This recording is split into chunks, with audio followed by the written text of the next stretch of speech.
yesterday, yesterday we deployed Metametrics. And what Metametrics is in itself is our biggest attempt to centralize the information about a person's specific path, or what you would call their uniqueness. Mm-hmm. And how it works is we simply get the day that the person is born on. That's all that's needed. Mm-hmm. We're also able to use the first name because you're being called by your first name all the time. So you're technically being evoked all the time. And the only thing that I'm pointing out here, definitely check out Metametrics if you haven't already. But I want to point out here what this whole thing is about. What is all this about? All this occultism. All right, Seven, you've been in 16 years. What have you learned? Okay. Mm-hmm. Well, the first thing is that about, what needed to be unlearned is that the gods are like external beings and, part of something else. All right. That's the wrong way to go at this, because either a person's worshiping it or they're an atheist. What it is that each god does correspond to a day of the week, if you may. And then that day of the week corresponds to an archetypical power. And then when you synchronize your number, you will see that as far as your avatar in the game, the same powers that are assigned to that god are actually your powers, because there was no external gods in our ancestral system. Those gods were us. But which one, what energy? Because you can activate more powers. Like we're talking about separate, like we're saying, hey, this is what you came, when you came into the forest, this is the path that you went down. So it's easier for you to recognize your way back home through yourself, right? But this has like an 80% accuracy at telling you exactly what's going on with you. But it is able to do that because it is able to resonate and pair you directly with the archetypical energy you. And you'll find that, oh my goodness, I have this personality. And then when you go into the deeper metametrics, you'll find that like within this, and this is years and years of work, thousands of books, eliminating, stuff that's false or false positives, these kind of things.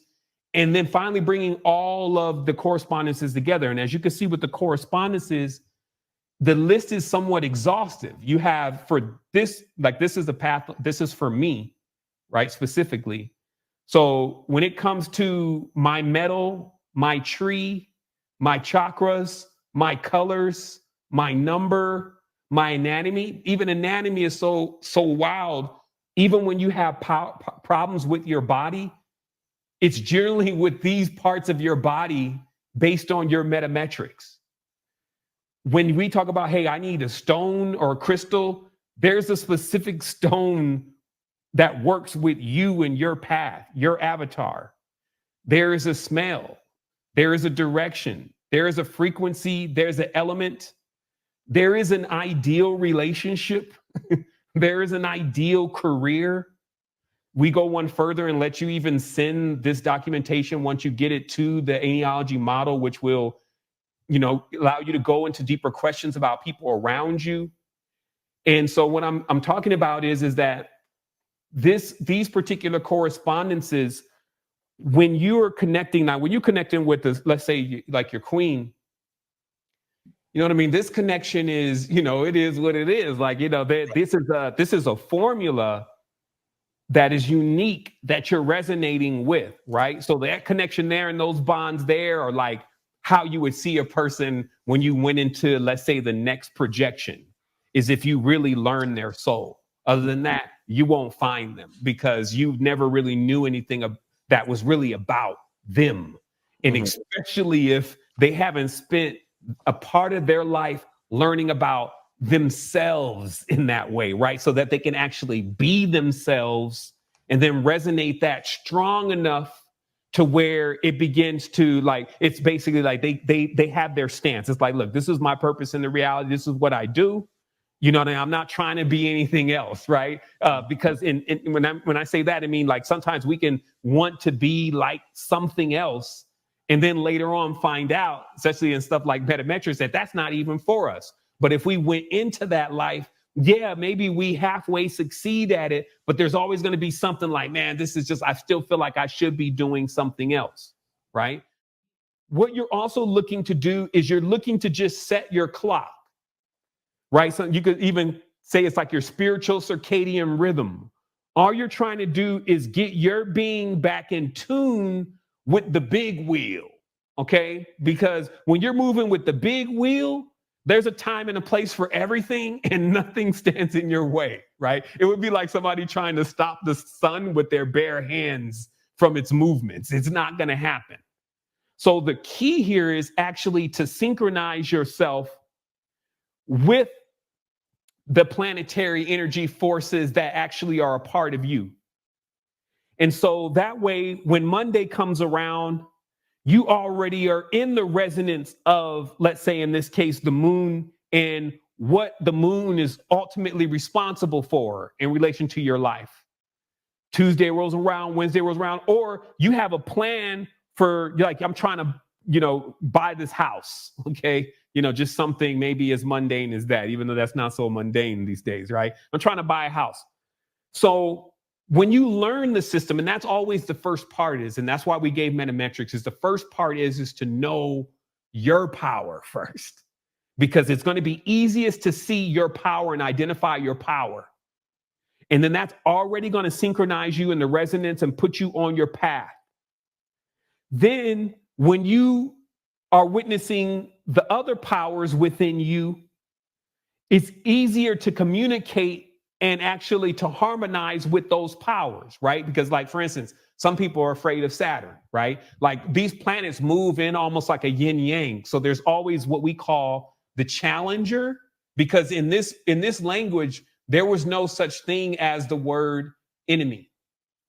There was only what we call challenges. And that's actually why they leveled the playing field between the Asuras and the Huras, because it wasn't really much of a challenge in that way. So things came out of balance. But now when you have certain power and certain awareness, as it says here, let's go up here, we have the most, there's a lot of knowledge here. See, so we have the challenges, right? And why these numbers become challenges. So these are people, like, even in your life, it could be even your children. But it always helps to know, oh, okay, they do get on my nerves just like that. Wow. And it also allows you to be more compassionate, right? Because you realize that they're just being who they are, right? And then you have what we call friends. And friends are just numbers that you're going to find that you're always going to be able to do things with these kind of people. And it's going to be really progressive versus like you're pulling teeth.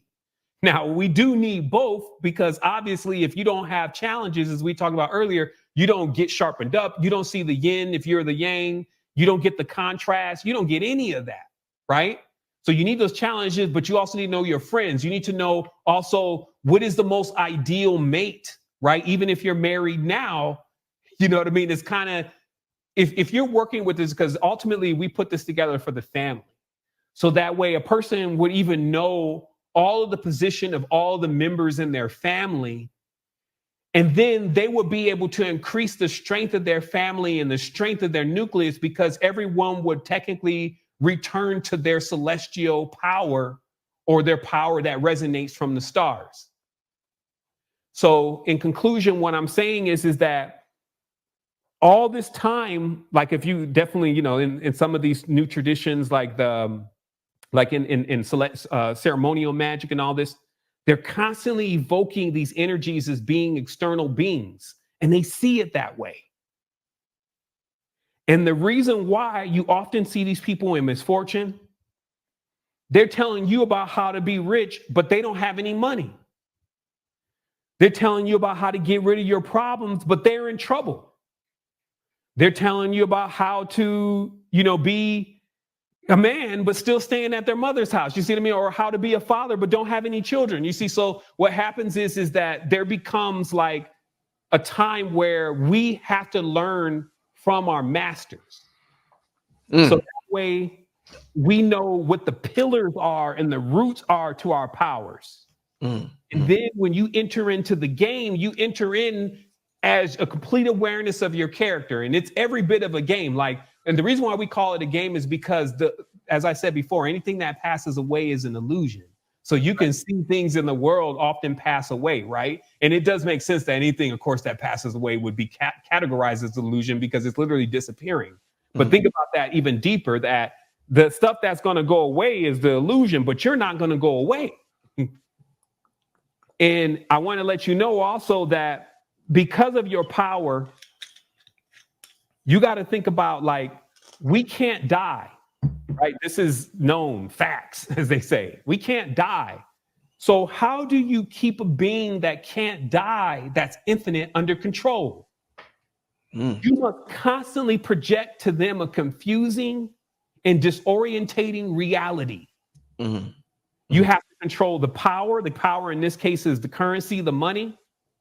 And then you have to keep them reliant on that power and not aware of the current of the sea, right?